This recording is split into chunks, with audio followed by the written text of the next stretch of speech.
of boxing news today. And today we've got, it seems like I missed a few scraps from the past couple of days. I'm going to recap a couple of fights that took place in the heavyweight division. But before we get there, I just wanted to bring you up to date with respect to the pound for pound rankings as far as the Ring magazine is concerned. And I rarely go to these guys' sites, but here we are today having a look. Number one, pound for pound, women's division, Clarissa Shields. Number two, Katie Taylor. Number three, Chantel Cameron. Number four, Amanda Serrano. Number five, it's Senicia Estrada. Number six, Alicia Baumgartner. Number seven, Natasha Jonas. Number eight, Dina Thorsland. Number nine, Yokasta Valley. And number 10, Michaela Mayer.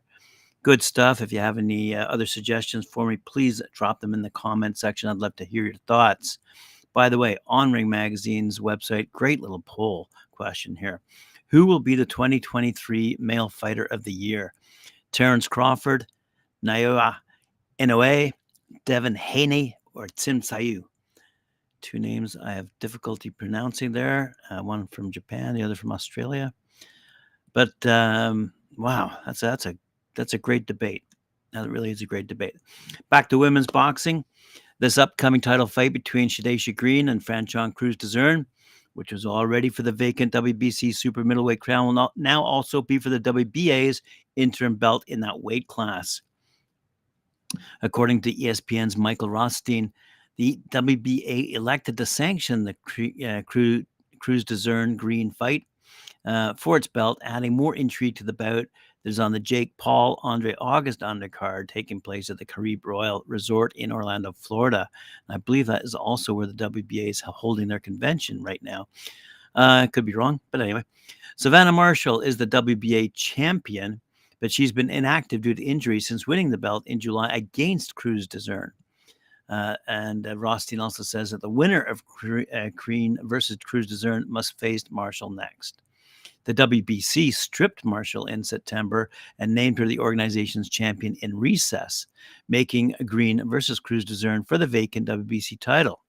The winner must also face Marshall next if she's fit to compete. In brief, Marshall, 13-1, suffered a right hand injury after defeating Crews-Dezurn in July to become the undisputed super middleweight champ, and had surgery in the summertime. She's expected to be out of action until early next year. In the meantime, she still holds the IBF and WBO belts.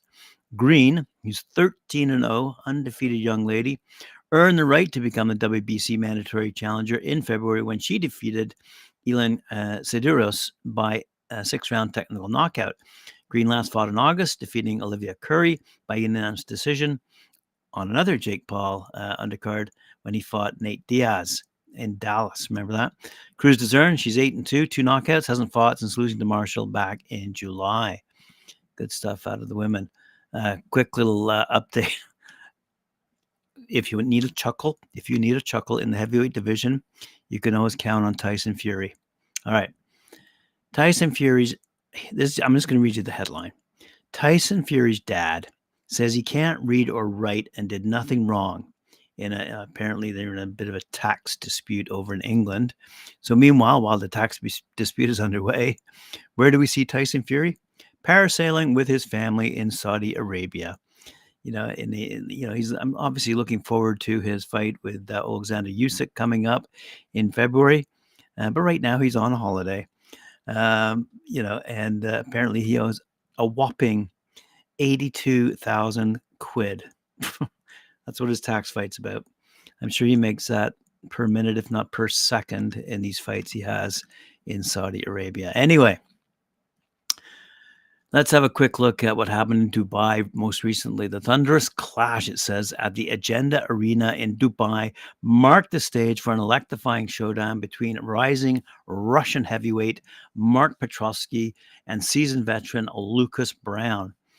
In a fierce exchange, Petrovsky, with a commendable display of power and precision, secured a resounding victory, improving his record to an unblemished 7-0 with 5 knockouts. He's 24 years old. He's a southpaw. So let's keep a lookout for this fella in the heavyweight division, Mark Petrovsky. Also, one of the fighters we've been following for quite some time now and concluded in the year in an emphatic On an emphatic note, I might add, Moses Atwama, 7-0, 5 knockouts, showcased his prowess in a dazzling finish. The 18-year-old heavyweight having a bustling year with 7 fights, I might add, 7-0, displayed clinical precision by dispatching Michael Bolos in a mere 60 seconds. Do you need to know any more? Wow. But I will read you the second paragraph, courtesy of heavyweightboxing.com. They say, Atwama surged into the bout with aggression, demonstrating a diverse arsenal highlighted by his southpaw right hand, immediately inflicting damage on Bolos. In a perfectly timed sequence, Atwama unleashed a devastating left hook that sent the Polish fighter crashing to the canvas with significant force. Upon rising, Atwama relentlessly pressed the attack, launching a barrage of punches targeting both Bolos' head and body, prompting Bolos to succumb under the relentless assault. Despite Bolos' attempt to protest, referee Lee Every wisely halted the contest within the first minute of the opening round, preventing Bolos from enduring further punishment and ensuring his safety from a potential severe knockout. Wow. All right, over to Las Vegas. Top heavyweight prospect Victor Faust is gearing up for a much-anticipated return to the ring after a 6-month hiatus. The 11-1 heavyweight, known for 7 knockouts, was sidelined following an unfortunate defeat against Linier Pero, a fight where Faust sustained severe rib injuries, forcing an abrupt halt in the action despite him leading in the fight. His manager is saying he's in full health now. His rib and back injuries have completely healed. He's been training vigorously and is ready to step back into the ring by the end of January, if not sooner. Good stuff. Elsewhere, speaking of top heavyweights, I cannot go without mentioning a young man via Montreal. He's going to be fighting on this big card. What's it called? Day of Reckoning over on December 23rd in Saudi Arabia, over in Riyadh. Top heavyweight boxing's return to Saudi Arabia on December 23rd promises a night filled with earth-shaking showdowns.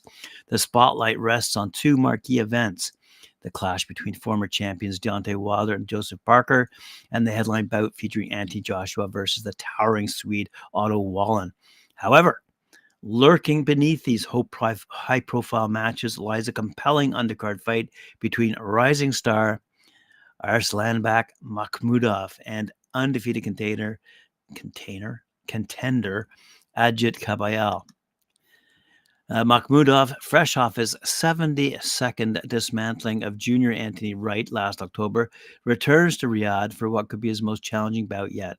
The undefeated powerhouse, with an impressive record of 18 wins, 17 by knockout, faces Kabayel in a pivotal moment in his career. The betting odds currently favor Makhmudov. So Kabayel is obviously the underdog in this one, so he should be. Said Kabayel, I am thrilled to fight a significant opponent.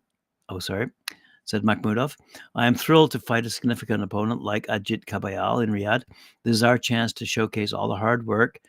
Oh, no, this is Camille Ishtvan. This must be his trainer. Let's start at the beginning. I am thrilled to fight a significant opponent like Ajit Kabayel in Riyadh. This is our chance to showcase all the hard work Arslanbek Makhmudov has put in that gym. He's here to prove he's the lion of the jungle.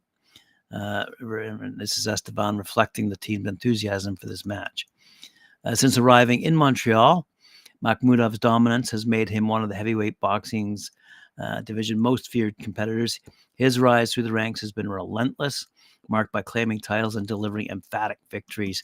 In 2019, he became the Continental America's champion, being the first to halt Jonathan Rice. That same year, he added NABF and NABA titles to his collection. By 2022, his conquests included defeating top heavyweight gatekeeper Carlos Takam, consolidating his spot among the division's contenders. Currently ranked number 11 by Top Heavyweight Boxing, Makhmudov's aim is the world title, obviously. His recent victories over Rafael Akpekjori and Junior Wright in Riyadh captured the hearts of Saudis, igniting interest in his return for this upcoming bout. Yes, indeedy.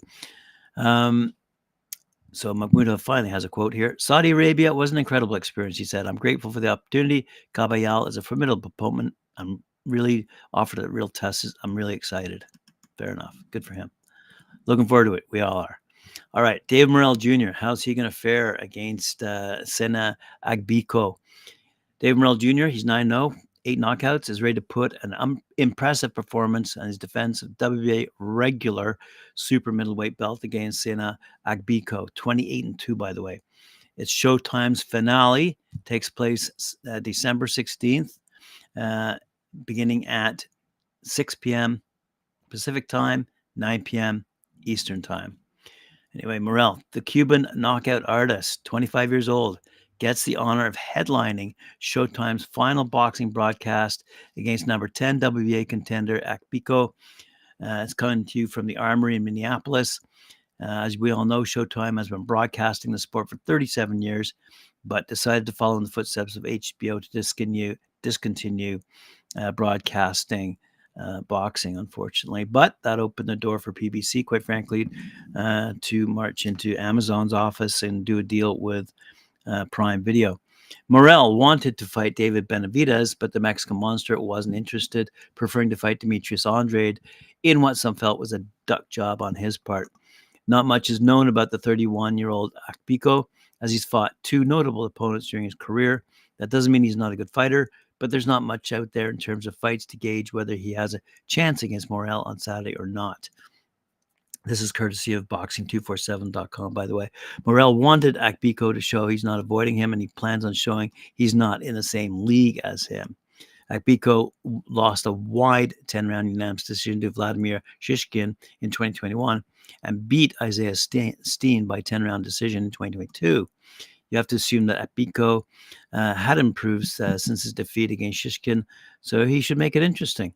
In the co-feature this Saturday, lightweight contenders Chris Colbert, 17-6, going up against Jose Valenzuela, 12-2, meet in a 12-round WBA 135-pound title eliminator. Earlier this year, Colbert beat Rayo by questionable 10-round decision. Other fights on the card include Julio Martinez versus Angelino Cordova and Robert the Ghost Guerrero versus Andre Berto. So there you go. Let's have a quick look, see what's going to wind out my... Oh, yes. How could I forget? Eddie Hearn is going to wind out this particular episode. Let's have a quick look here, what he says here. He's predicting 3 major fights for Devin Haney in the upcoming year. Eddie Hearn expects Devin Haney to have 3 massive fights in 2024. Of course he does, against big names that will increase his star power. First, he sees Ryan Garcia entering the ring, facing WBC 140-pound champ Haney, 31-0, in either March or April. Then, Hearn will have some convincing, however, to do with Ryan, 24-1, and his promoter, Oscar De La Hoya, to take that fight because they appear to be focusing on facing Rolando Rolly Romero in early 2024. And then King Ray second. With the fight money offered from Hearn, Ryan could be persuaded to take Haney next over Rolly. Ryan Rolly isn't one that would bring in a lot of pay-per-view buys on DAZN, that's for sure. And the risk would be significant for Ryan, even though Rolly is viewed as beatable. The fighters on Hearn's target list for Haney in 2024, Ryan Garcia, as I said, the easiest fight to make of these 3 due to Ryan and Haney both being on the same platform, DAZN. This is a fight which would generate a lot of money on pay-per-view and the gate, particularly if you're staged in San Francisco at the Chase Center, where Haney just sold out last Saturday against Regis Progress. Teofimo Lopez, that'd be interesting. See if Hearn can do that one. June or July, it would be a unification fight. Teofimo holds the WO title and is eager to get big paydays that have thus eluded him. He's got a bit of a chip on his shoulder, seeing other fighters like Ryan Garcia get $30 million a day. He's not interested in that same kind of money. He's not enjoyed. Yeah, did I say interested? He's not enjoyed that same kind of money. And the other one, Gervonta Davis. And then he's looking at November, December for that fight, and Haney would have to change his fighting style dramatically to entice Gervonta to fight him. He's probably not going to be here to fight a mover. Provided Haney wins these 3 fights next year, Hearn likes the idea of Devin Haney moving up to fight Terrence Crawford if he decides to move up to 147. But it wouldn't happen right away when Haney, 31-0, moves up to welterweight, because that's not the type of fight you take when you first settle into a division. Hearn thinks Haney's power will increase when he moves up to 147, but he's not sure how he'll be able to handle the strength of the fighters in that weight class.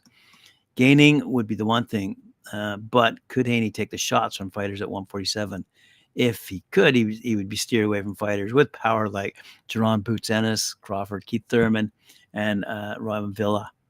So there you go. Better news out of Boxing World, courtesy of Eddie Hearn and his predictions for Devin Haney, who is a great fighter, as we all know. But quite frankly, we never know who's going to fight who. And it still remains to be seen whether, in fact, we'll ever see Tyson Fury in the ring again, even though he's scheduled for his fight in February against Alexander Usyk. I still say that's doubtful. But anyway, that's just me. Good to have you aboard. Thanks for joining me here on Talkin Fight. Appreciate it. Remember to like, share, subscribe, hit that notification bell. We'll see you later on, either at 4 p.m. Eastern Time when I join Mike Gore for his show, Knuckle Up, or tomorrow morning, 11 a.m. Eastern Time, for another episode of Boxing News Today. Thanks very much. See you then.